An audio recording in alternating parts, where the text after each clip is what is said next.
বদরপুর সিদ্ধেশ্বরে চালু ferry service. যান চলাচল বন্ধ করে বদরপুর ঘাটের গ্যামন সেতুতে বুধবার সকাল থেকে শুরু হয়েছে মেরামতির কাজ। মেরামতের নির্মাণ কাজে হাত দিয়েছে Jhandu construction India private limited. সেতুতে যান চলাচল বন্ধ হয়ে যাওয়ায় বরাক নদীতে সিদ্ধেশ্বর থেকে বদরপুর ঘাট পর্যন্ত ইঞ্জিন চালিত বোটে যাত্রী পারাপার শুরু হয়েছে। 6 নং জাতীয় সড়ক দিয়ে আসা ভারী যানগুলিকে কালাইন বাজার তেমাথা থেকে কালাইন শিলচর পূর্ত সড়কের ভাঙারপাড় হারাং সেতু এবং রানীফেরি দিয়ে ঘুরিয়ে দেওয়া হচ্ছে, সেখানে মোতায়েন হয়েছে পুলিশ।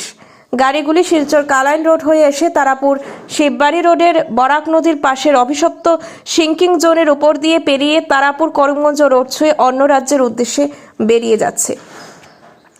ভারী যানবাহন সিঙ্কিং জোন দিয়ে বের করতে দিন কয়েক আগে NHIDCL এবং পূর্ত গ্রামীণ সড়কের তত্ত্বাবধানে 10 মিটার চওড়া রাস্তা বানানো হয়েছিল।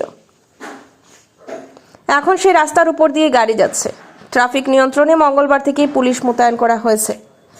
সিঙ্কিং জোনের যানবাহনের স্পিড লিমিট দেওয়া হয়েছে ঘন্টায় 20 কিলোমিটার। নতুন বানানো রাস্তার দুদিকে স্পিড লিমিটের বোর্ড লাগানো হয়েছে। গ্যামন সেতু বন্ধ হয়ে যাওয়ায় খাদ্য সামগ্রী সঠিকভাবে জেলায় আনা এবং বাকি পরিস্থিতি স্বাভাবিক রাখার জন্য কাছাড়ের জেলাশাসকের নেতৃত্বে ডিসি অফিসে সংশ্লিষ্ট সব সরকারি বিভাগ ও বেসরকারি সংস্থাকে ডেকে বৈঠক হয়েছে। এছাড়াও বদরপুর ঘাট থেকে সিদ্ধেশ্বর পর্যন্ত যে ফেরি সার্ভিস শুরু হয়েছে, এতে যাওয়া আসায় 4 টাকা থেকে 8 টাকা ভাড়া নেওয়া হয়েছে। তবে বৈঠকে ডিসি বলেছেন এটা বিনামূল্যে করা যায় কিনা সেটা তারা খতিয়ে দেখবেন। এদিকে IWT জানিয়ে দিয়েছে ইঞ্জিন চালিত বোর্ডে পর্যাপ্ত পরিমাণে লাইফ জ্যাকেট নেই।